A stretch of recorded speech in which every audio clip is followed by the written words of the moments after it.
learned them from her mother, and so on down the line, and hence the term granny doctor. I suppose my mother had the most influence in me becoming a granny doctor. I remember her being called out away from the family in the early days of Indiana to go and help those that were ailing and those that were ill. And I do remember one instance in particular. I might have been 6 or 7 years of age at the time, and in the morning, Mr. Warnick, from a cabin maybe 5 miles distance from our homestead, came to the door and said Mrs. Warnick was very ill. She was deathly ill. He believed that she was on her deathbed. So he summoned for my mother's help with Mrs. Warnick.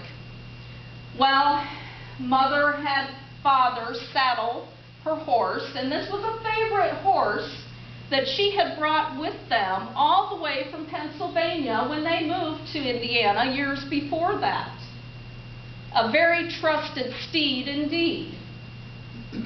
So my mother traveled to the Warnick cabin and spent the day ministering her doctoring lotions and teas to Mrs. Warnick throughout the day.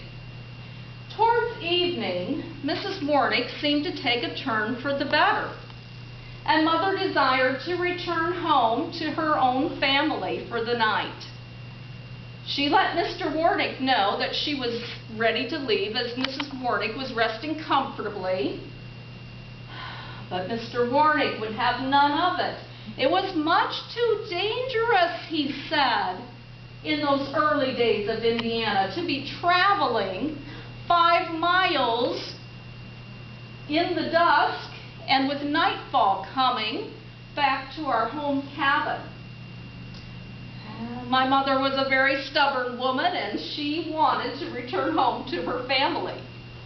So she insisted, and she jumped on her horse and set the horse out on a good ground-covering trot. They were going down a very narrow path, and suddenly Mother felt the horse's muscles tense up. She could tell he was agitated, he was nervous. Something was troubling her horse. She looked at his ears. His ears were pinned back as if he were listening to something behind them.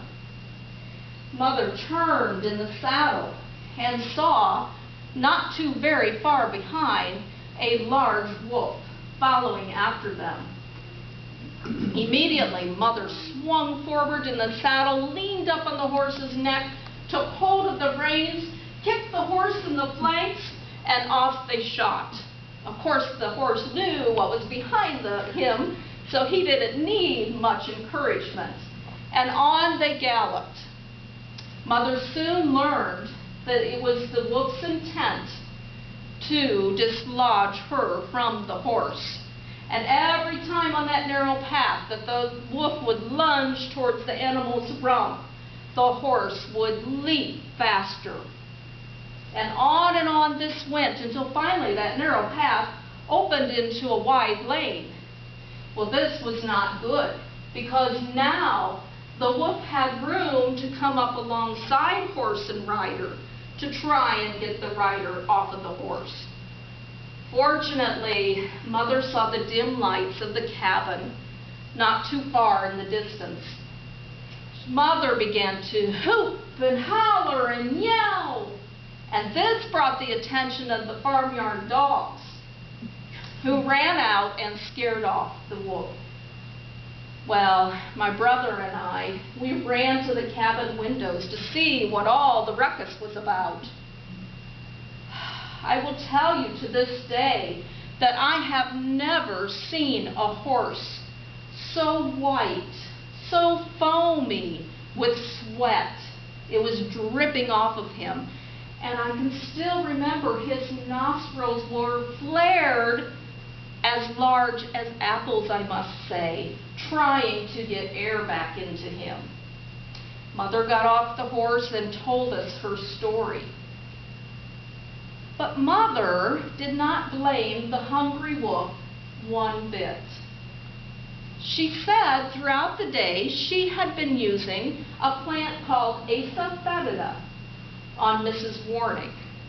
Now, Asa fetida is also called devil's dung. And that gives you a little bit of an idea of how badly Asa fetida smells. Has a very rank, foul odor. And that, Mother believes, it is what had brought the wolf's attention, the hungry wolf's attention to her. So she did not blame the wolf one bit. Now, had we not believed our mother's terrifying tale, all we had to do was look at the left leg of her riding skirt, which was torn to shreds. Now, in my days of granny doctoring, I have not had any tales so terrifying as Mother's. The wolves are long gone from Indiana at this time. There are not as many dangers around. However, I've had many satisfying experiences taking my plants and going to the homes of fellow homesteaders when they are in need of a healing touch, when they are suffering from so many of the diseases that we are apt to get in these days. And I have brought my basket of plants with me so that I can show you some of the ones that I use in my doctoring. And as I have said, the spice bush is a very good pick-me-up in the spring. Another good pick-me-up would be this little plant right here. And this is also good, very good for headaches, for upset stomachs, very good for that. And I'll see if you can smell this and perhaps guess what this is. That is correct. Someone has said wintergreen.